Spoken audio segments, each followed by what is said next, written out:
ሰላም ውድ ቤተሰቦቼ እንዴት ናችሁ? ምን ያለው እግዚአብሔር ይመስገን ደህና ነኝ። ያው ላለመጥፋት እየሞከርኩ ነው፣ ብቅ እያልኩ ነው እና እናንተም እንድታበረታቱኝ እፈልጋለሁኝ። ቻናሌን ላይክ፣ ሰብስክራይብ፣ ሼር እያደረጋችሁ ቤተሰብ እንድትሆኑ እጠይቃለሁኝ። እንዲሁም ደግሞ ላልደረሱት መልእክቴን እያስተላለፋችሁ ላልደረሳቸው መልእክቴን እያስተላለፋችሁ ሰብስክራይብ እንዲያደርጉልኝ በአክብሮት እጠይቃለሁ ማለት ነው። ዛሬ ደግሞ በአዲስ ነገር መጥቼላችኋለሁ። ይሄውም ደግሞ ምንድነው ካለን ውድ ወንድሞቼ እህቶቼ፣ ከኢትዮጵያ ውጭ ለምትኖሩ እንዲሁም ደግሞ ኢትዮጵያ ውስጥ እየኖራችሁ ገንዘባችሁን ያላግባብ የምታጠፉ እናም ደግሞ ከሀገር ውጭ ሆናችሁ ለመለወጥ ለመስራት መጣችሁ ገንዘባችሁን ለምታባክኑ መልእክት ወይም ደግሞ ትንሽ ከማውቃት ነገር ላካፍላችሁ ነው የመጣሁት እና ምን መሰላችሁ፣ ማንኛችንም ስንሰራ የሆነ ነገር ሀሳብ ይኖረናል፣ አላማ ይኖረናል። ሀስበንበት ነው የምንወጣው አይደለም መቼም ይሄንን ሰርቼ ይሄን አድርጌ ብለን ነው የምንመጣው እና ከሀገር ውጭ ለምትሄዱ ወይም ደግሞ ላላችሁ ከሀገር ውጭ ላላችሁ ልጆች እየሰራችሁ ገንዘባችሁን ምን እያደረጋችሁበት ነው የኔ ጥያቄ። ማለትም ከወር እርግጠኛ ነኝ ከወር ሁላችንም ገንዘብ የለንም ነው የምንለው። እንሰራለን ግን ብር የለንም ነው የምንለው እጃችን ላይ ማለት ነው። የሆነ ነገር ብንፈልግ እንኳን የምናደርግበት ብር የለንም ነው የምንለው። ምን እያደረግንበት ነው ጥያቄው። አንደኛ ማሰብ ያለብን ነገር መጀመሪያ ለራሳችን ነው መሆን ያለብን።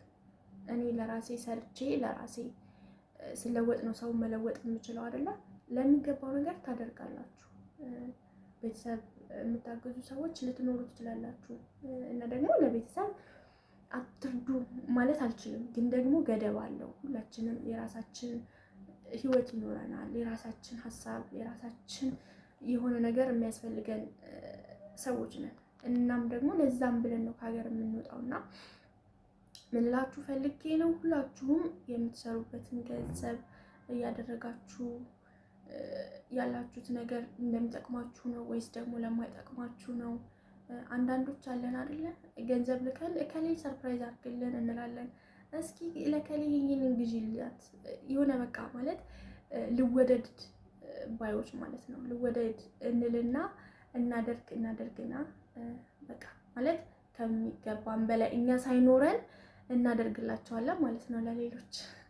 በጣም እኮ ቁም ነገረኞች ነን፣ በጣም እንረዳለን እና እሱ ነገር አግባብ ሊኖረው ይገባል ባይነኝ እኔ። ሁላችንም የሆነ የመጣንበት አላማ አለን። እሱ አላማ እስካለን ድረስ ደግሞ ሁሉም ነገር ገደብ አለው እያልኳችሁ ነው። ማሰብ አለብን የትኛውን ባደርግ የትኛውን ጥሩ የሚለውን ነገር ማለት ነው። እና ከቻላችሁ ማለት የሆነ የኔ የምትሉት ሰው ከሌለ በአሁኑ ሰዓት የኔ የምንለው ሰው የሚታመንልን ሰው የማናገኝበት ወቅት ነው። እርግጥ ሁሉም ከባድ የሆነበት ሰዓት ነው እና ምን ማድረግ አለብን መሰላችሁ? መቼም ሀሳብ ገደብ የለውም። እናስባለን፣ ሀሳባችንን ደግሞ የሚያሟላለን እግዚአብሔር ነው። ግን ደግሞ እግዚአብሔር እኛ ምንም ሳናረግ እሱ ራሱ አያደርግልንም። እኛ የራሳችን ጥረት ያስፈልገናል አይደለ? ገንዘብ ለማን ነው መላክ ያለብኝ? ገንዘቤን እንዴት ነው መጠቀም ያለብኝ?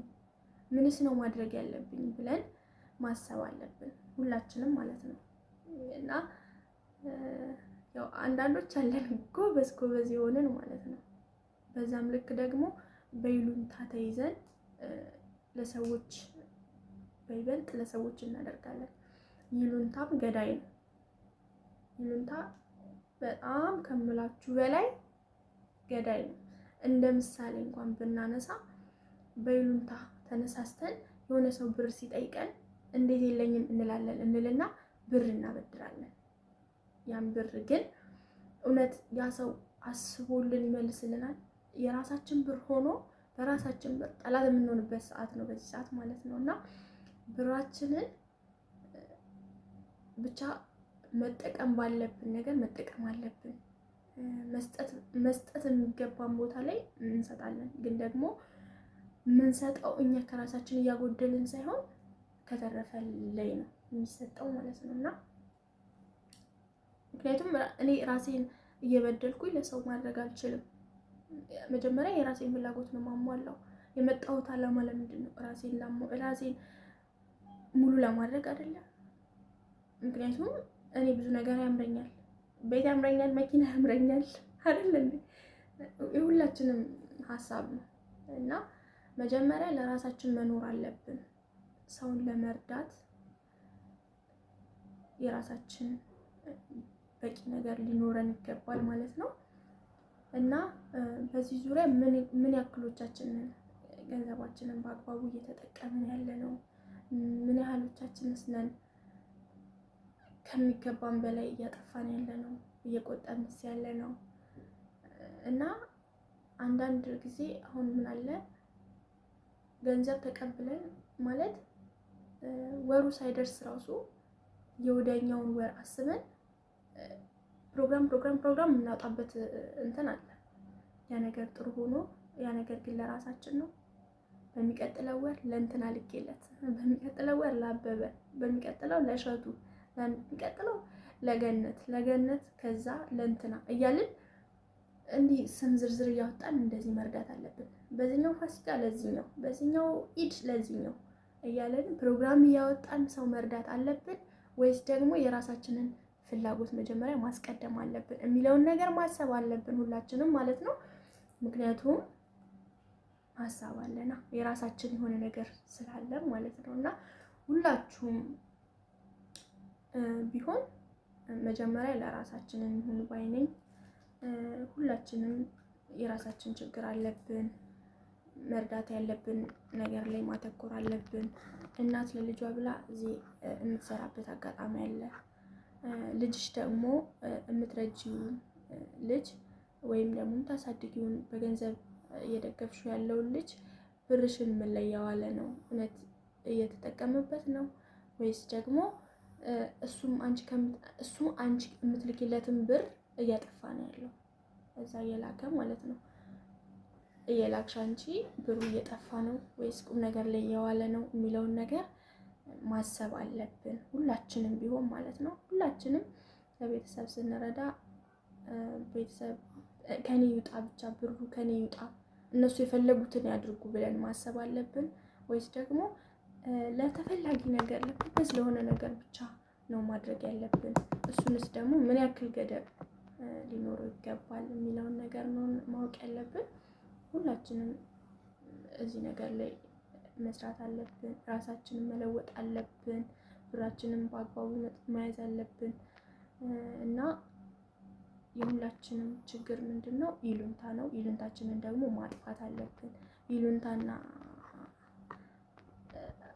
አረብ ሀገር የምትሰራ ሴት አንድ ላይ መሄድ የለባትም። ሴት ብቻም ሳትሆን ወንዶችም ማለት ነው። እና በይሉንታ ምንም ነገር አይሰራም። ይሉንታን ከውስጣችን ማስወገድ አለብን። በይሉንታ ብዙ የምናጣቸው ሰዎች አሉ። በራስሽ ብር የምታጭው ሰው አለ። ብርሽን ወስዶ የማይመልስልሽ ሰው። በራስሽ ብር ጠላት ገዛሽ ማለት ነው። እና አንቺም አንተም ሁላችሁም ገንዘባችሁን በአግባቡ ተጠቀሙበት። መጀመሪያ የራሳችሁን ፍላጎት አስቀድሙ። ላለሁኝ ውዶቼ ቻናሌን ሰብስክራይብ፣ ላይክ ያደረጋችሁ ቤተሰብ ሁኑኝ። እወዳችኋለሁኝ። ቸር ያቆየን። ደህና ሁኑልኝ። አመሰግናለሁ።